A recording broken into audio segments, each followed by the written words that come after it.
Published 0700 Est, the 11th of November 2017, updated 10/17 Est, the 11th of November 2017. Former PM Tony Blair has slammed Jeremy Corbyns' leadership by saying the Labour Party should be ahead of Theresa May's mess of a Tory government. The Labour Party should be between 15 and 20 points ahead of Theresa May's mess of a Conservative government, Tony Blair has said in a swipe at leader Jeremy Corbyn. The former Prime Minister and long-standing critic of Jeremy Corbyn praised the way the leader had run the general election campaign, but warned the party's popularity was way behind where it should be. Mr. Blair, 64, said Theresa May's government makes the embattled Tory party of the 1990s look like a paragon of stability. He told BBC Radio 4's Today programme, "I pay tribute to the campaign he ran. I think he showed a lot of character in the way he ran that campaign. He's generated a lot of enthusiasm. I buy all of that. It's important and salutary for us to remember this government is in a greater degree of mess than any government I can remember. Even in the 1990s the Tory government was a paragon of stability compared with this, and yet we are a couple of points ahead, and I think him right that helps, not yet ahead of her as Prime Minister.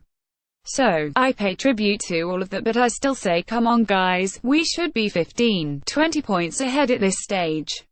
Mr. Blair also refused to row back on previous criticism of his successor Gordon Brown.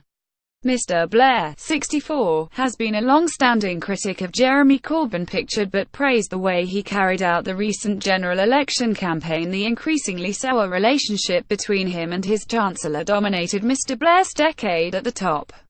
In his memoirs, Mr. Blair said Mr. Brown had analytical intelligence but zero emotional intelligence. Mr. Brown suggested earlier in the week that the former PM would regret saying that now. But, asked if that was the case, Mr. Blair told Today, "Look, I wrote what I wrote. What I really think is this, because it is particularly important for its impact on the Labour Party today. What's important is that the two of us actually concentrate on the good things that happened through this time." Mr. Blair also denied he had agreed to step aside as Prime Minister if Mr. Brown backed plans to allow Britain to join the euro. "No, that would not be a sensible thing to have done at all," he said. "No, I didn't say it."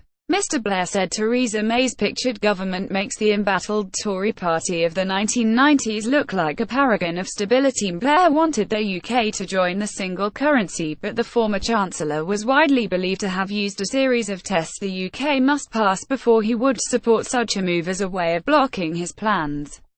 But Mr. Blair insisted the rules on joining the euro were agreed between us. He pointed out that despite the differences between them, Labour had enjoyed its most electorally successful period. He added, "The two of us, for whatever problems arose later, and there were real policy differences, as both of us have described, nonetheless the benefits of the partnership, I think, were able to be realised partly because we hadn't ended up with a huge scrap at the beginning." Mr. Blair also refused to row back on previous criticism of his successor Gordon Brown, pictured left the increasingly sour relationship between him and his Chancellor dominated Mr. Blair's decade at the top. Mr. Blair was on the radio discussing a report he published on how to prepare Britain for a revolution in technology, warning that neither of the major parties has set out the plans needed. He said in Britain Today, "We are nowhere near such a juncture in policy.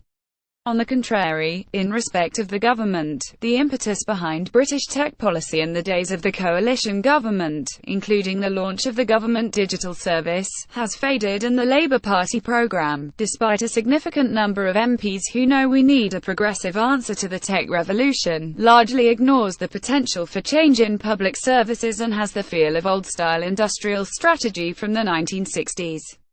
What matters is to move the slow and Byzantine processes of government to accommodate the necessary response to a wave of change which, if ridden with intelligence, can carry us to a bright future, but which if let pass will maroon us in a sea of irrelevance and decline."